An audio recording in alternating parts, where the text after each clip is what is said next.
Olá, bom dia. Está começando mais um Extra Classe, uma iniciativa do Sindicato dos Professores da Rede Privada de Ensino de Minas Gerais, que hoje discute o currículo no ambiente escolar. Atualmente, as crianças e jovens chegam às salas de aula com perguntas que extrapolam os conteúdos tradicionais e levam professores a reavaliar quais conhecimentos devem ser estudados.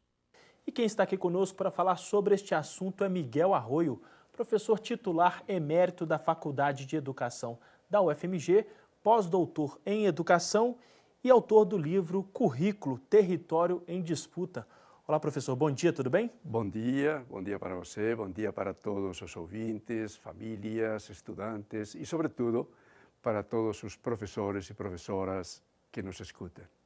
Professor, por qual razão o currículo é um território em disputa? E que disputa é essa? Veja, se fala muito que o professor está em crise, a crise da docência e também a crise dos educandos, né? As salas de aula ficaram um território de disputa às vezes entre professor, alunos, tensões. Podemos fazer muitas análises sobre isso, porque de fato acontece. Eu não diria que os alunos não gostam do professor, da professora. O que às vezes não gostam é do que ensinamos, de nossas lições, ou seja, do currículo. Então, em realidade, o mal-estar, no meu entender, é sobre os conteúdos do currículo. Será que esses conteúdos do currículo interessam às crianças, sobretudo aos adolescentes, aos jovens, essas crianças e adolescentes que hoje participam do mundo, participam da música, participam da cultura? Será que interessa isso? Inclusive para esses adolescentes e jovens que não veem perspectivas de futuro, que não encontram trabalho, que moram nas periferias, nas favelas, interessa o que nós ensinamos? Eu acho que essa é uma pergunta muito séria. Eu tenho falado que quando vamos ao supermercado e vamos buscar uma lata de sardinha, olhamos se está vencida, não é assim? Se passou de data. Se passou de data, não compramos. Eu acho que nós esquecemos, professoras e professores, que também o conhecimento curricular passa de data, fica vencido. E esses jovens e adolescentes que chegam à escola, parece que percebem que passou de data. Eu acho que a questão do conhecimento, de que nós somos transmissores e queremos que alunos aprendam, é a grande questão que temos que enfrentar nas escolas. Agora, professor, o senhor nos dizia que teríamos hoje nas escolas uma espécie de duplo currículo. Qual duplicidade seria essa? Isso que é interessante. Veja, hoje em dia os professores, diante desse quadro, eles se preocupam em dialogar mais com os educandos, em entender suas vidas, em entender suas indagações. Se, por exemplo, eles não têm trabalho e não têm perspectivas de trabalho, às vezes eles inventam o quê? Inventam um tema para tratar sobre trabalho.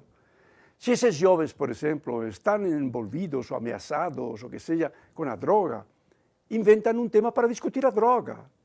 Ou se as meninas, elas já são outras, e o feminismo e seus direitos, inventam um grupo para discutir a mulher hoje no mundo.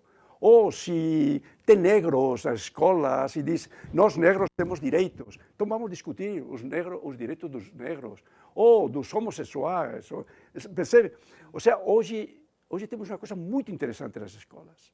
E é bom que as famílias fiquem sabendo, porque isso é coisa dos professores e dos alunos.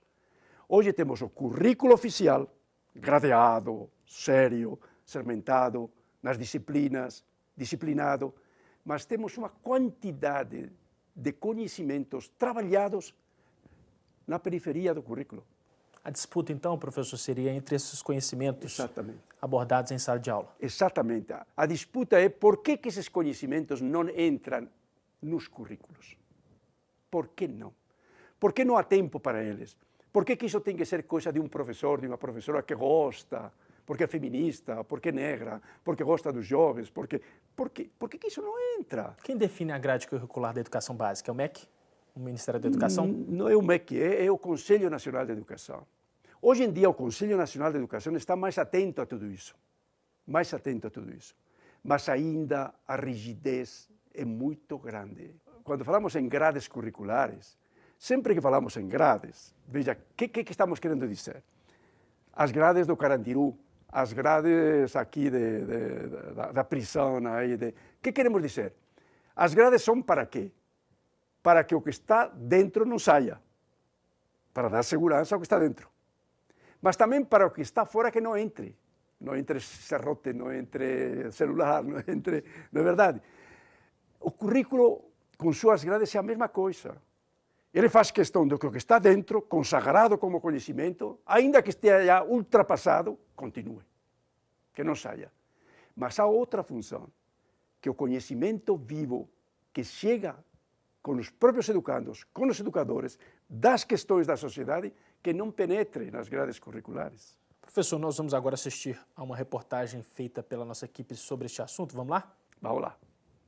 Para a gente começar a montar o censo. A participação dos educadores, pais e alunos na escolha dos conteúdos curriculares faz a diferença no processo de aprendizagem nesta escola de Belo Horizonte.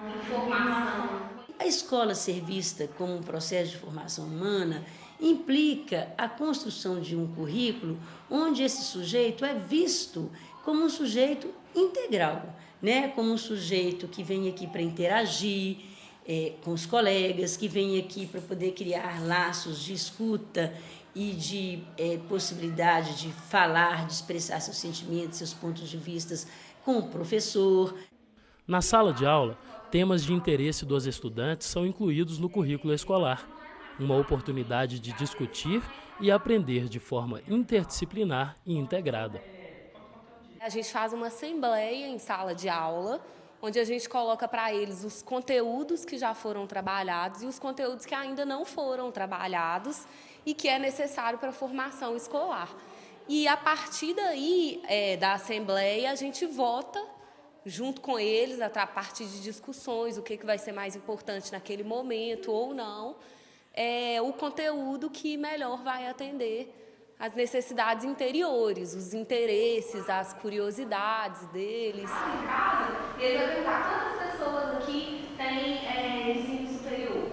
O método de que o aluno tem que pensar e elaborar um bom tema para ele apresentar e defender para depois uma votação é muito interessante, até porque isso não é parte do currículo escolar. Olha, eu acho que é muito bom porque, tipo assim, a gente tem o direito de querer aprender alguma coisa. Eu acho que é um outro jeito de estudar e de aprender, não decorando, mas entendendo o processo. Desde o ano passado, essas e outras práticas educacionais estão previstas nas novas diretrizes curriculares do Ministério da Educação, medidas que aumentam a autonomia dos professores e das escolas e garantem a participação da comunidade escolar na construção do projeto pedagógico. Essas diretrizes, elas têm alguns elementos realmente novos. Por exemplo, retomando a gestão democrática como obrigatória para as escolas públicas e tomando a gestão democrática como um horizonte de referência também para as instituições particulares. Do outro lado, ela chama o professor a um maior diálogo com os estudantes e com a comunidade e com a direção. É tarefa do professor articular estas informações e, sobretudo, segunda função do professor, atribuir um sentido a estas informações.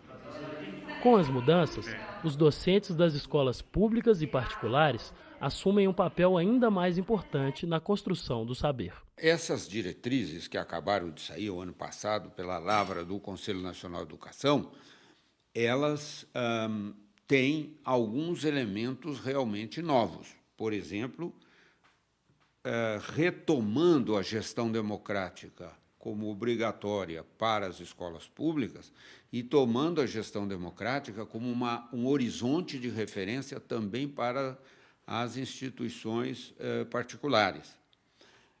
Do outro lado, ela chama o professor a um maior diálogo com os estudantes e com a comunidade e com a direção, tá? Em vista de um projeto pedagógico atualizado.